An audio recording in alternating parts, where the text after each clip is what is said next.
And as always, your night is not complete until you've stuck around for Inside the NBA. And there is the final shot of the night from Brandon Roy, the rainbow three-pointer that gives the Blazers a 101-99 overtime win over the Houston Rockets. Welcome to Inside the NBA, presented by Hyundai. Ernie Johnson, Kenny the Jet Smith, and Charles Barkley.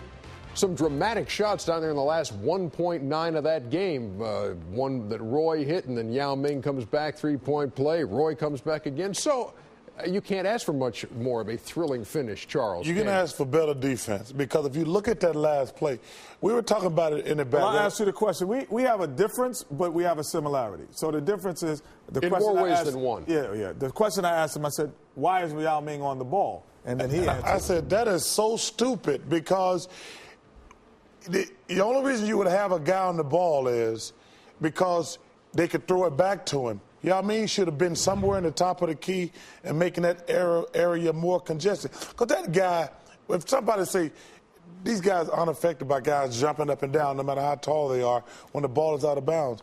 You know, he make a heck of a shot, but I'm like, they should not have been guarding the out-of-bounds play. See, and the disagreement I have is it shouldn't have been Yao Ming, because what normally the guy who's like where Yao Ming is would be jumping into the passing lane to whoever he throws it at. So it would have discouraged the pass for Brandon Roy.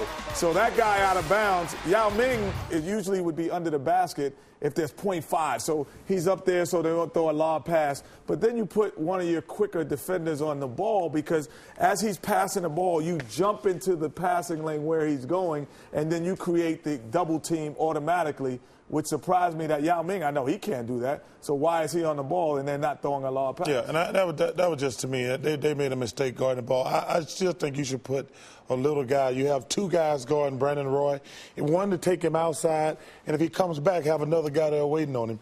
He just got a wide-open jump shot. It was a lucky shot, a great shot, but, like, to me, I was at East Carolina University speaking a couple weeks ago, speaking for my old college coach, Mac McCarthy, and he's a great guy for us. Jordan plays out of bounds. I said, there's no such thing. That's bad defense. I watched them scrimmage. They scored 3 plays on out-of-bounds play. And one of my pet peeves about basketball is you should never score when the ball's out of bounds, for the simple fact you have 5 guys guarding 4 guys. And that's exactly what you just had, and they still got a wide-open jumper. That's terrible defense. Matt McCarthy, you're not that good offensively. Let's take a look at the highlights of what led up to that final play. And there's LaMarcus Aldridge. Played great tonight. He did. Probably his best game of the year. Says he hadn't had a really good game all season long, as we're certainly early into the season. But here he is finding the range right out of the gate. Well, he found the range from 15 feet. So which enables him to get to the rim a little bit, get some offensive rebounds as well. But this guy, Aaron Brooks, he's a player. He is. That's a three-pointer to end the quarter in the first. He played great both times we've had these guys this year. Tell you what, Landry had a couple nice dunks and people mugged tonight. T-Mac calling his own number. Off the glass and one. I don't know if T-Mac's 100% right now. Just even though he had 30 points tonight, he still didn't get to the offensive end, just get there quickly and elusively. Here's T-Mac. Yeah, inside to Luis Scola. And it's a one-point game. Let's go to the third period. What do you say? Joel Prisbilla with the finish. 66-57, Portland. This game was ugly early, but it came on late. Ooh. T-Mac keeping the Rockets in it. When he makes quick, decisive moves, he's at his best. But when he plays with the ball, he's not as good as he gets crossed over. That was a sweet move by Brandon Roy. That came after an offensive rebound by Roy to keep a possession alive. T-Mac with the answer off the glass. So it's 90-87, part of a 17-7 run, which erased the 10-point lead. I don't know what this Portland was right here. Ron Artest is not good at getting his own shot. They should have went to somebody else in that situation. And Brandon Roy creating a problem for him defensively, and then Artest is going to return the favor right here. Great defense right there. So we're 90-90, and we are going to overtime.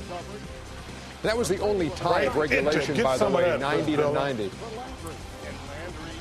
So McGrady part of his 30-point night, and then it's Roy. Great pass. The feed to Prisbilla inside. We're tied at 94. Now this is where we have some dramatic shots right down the stretch. This one by Roy with 1.9. And he took that shot too soon, to be honest with you, Ernie. And it almost cost him right here. Then he made a real bonehead play.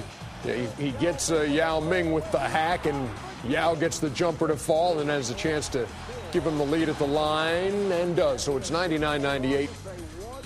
And here we go to the last chance I for the don't Blazers. understand why they're guarding the guy out of bounds. He's not doing anything. Well, see, if someone's there to jump into the passing lane, he wouldn't have got a clean look at I that know, but shot. I'm saying, if Yao Ming or any guy had been back at the elbow area, it would have made it a much. This is just a guy breaking to the top, getting a wide open three. But see, the one thing that you learn, if we could show that slow motion up top angle, I don't know if we can have it again, but that guy, if it isn't Yao Ming there, someone jumps to the ball and they jump into the passing lane. Yeah, that's as what the I ball mean. is It coming doesn't in. matter. So you want that angle again that we just saw, the one from up top. I'm sure the guys upstairs can do that, Well, the up top angle. they're not very good upstairs. Oh, come on. sometimes. They get better as the night gets longer. So those guys Well, are they right should at be their, damn at perfect the now. peak We've of been their here. performance. Okay, right you here. look at this situation. Okay, well, show it twice and let y'all say it once. If Yao Ming is back up, it's really, see, first of all, Trace McGrady got some responsibility here. I don't know what the hell he's doing down there. But see, what I do, I teach this in 6th and 7th grade basketball. You jump to the pass where it know goes. that. That's so what, let's say if this is Landry instead of Yao Ming, he jumps into the pass. All of a sudden, he doesn't have this clean look because he's jumping to the direction of the ball. Trace McGrady made the first mistake, letting him come off clean. Because really, if Trace McGrady overplays that play, you have him and Yao Ming. It would have been very difficult for Brandon Roy to get a wide open three. Just jump in the pass. Yeah, just jump to the direction of the ball. How simple is that? You see the bench production for the Blazers tonight. Rudy Fernandez, you like his game? I like his game a lot. I tell you what, got a sweet J, 15 points. Travis Outlaw with 14. Channing Frye with 8. The Blazers almost, I mean, it was similar to last night. They had the lead going to the fourth quarter against Utah, could not put it away. They had the lead going to the fourth quarter tonight. They led by 10 and then had to go to overtime, and they win it. They don't have a go-to guy. Brandon Roy is probably their best player, but he's not. He's capable, like you saw Ron Artest that last time. He swiped it from him. He's not that guy. Great players, how they separate themselves. Everybody in the building know I'm gonna get the ball. I'm going to get a shot. I'm going to get fouled. I might miss the shot, but I'm going to get my shot anytime I want to. You know Michael Jordan was going to get a shot. Allen Iverson is going to get a shot anytime he wants it. By the way, Allen Iverson now a Detroit Piston. Chauncey Billups now a Denver Nugget. You're going to see both of those guys in action a week from tonight here on TNT with their new teams. The Denver Nuggets will take on the Cleveland Cavaliers. That'll be the opener. And then the Pistons and the Golden State Warriors. 1 week from tonight, right here on TNT. When we come back, I didn't even realize they still had basketball in Golden State. The Orlando Magic and the Philadelphia 76ers played much earlier this evening. Highlights coming your way next.